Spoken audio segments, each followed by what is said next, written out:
Hey guys, in this video, I'm going to show you how to fix History TV app not working on Roku. So first of all, you need to make sure you're running the latest version of the app. Press the home button on your Roku remote, and then head over to the History TV app right over here. Once the app is highlighted, press the star button on your Roku remote to open the options menu. Now it's loading the channel information, and then eventually it will pop up with a menu that gives you some options. We're gonna go up and click where it says check for updates to make sure you're running the latest version of the app. Once it's updated, check if it fixes the issue. But if you still encounter this issue, then you need to hard restart your Roku device. So the first step is to turn off your Roku device using the remote. Then unplug the power cable from the power outlet.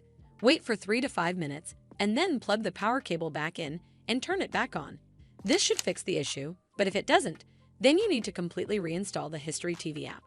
From the home screen, head over to the History TV app right over here. Once the app is highlighted, press the star button on your Roku remote, and then click on Remove Channel from the pop-up menu. It's going to ask for confirmation, so click on Remove to uninstall the app from your device. Once uninstalled, press the home button on your Roku remote. From here, we're just going to use our remote and scroll down until we get to where it says Streaming Channels, and then click OK on your remote. Once you're on this screen, scroll down to Search Channels and type in the app name, and it will then show up right over here.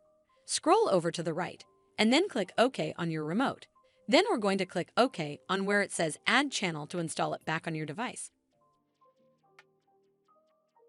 Hopefully, this will fix the issue, and if it did, then make sure you give it a thumbs up to see more videos like this, and don't forget to hit that subscribe button. We'll see you in the next one.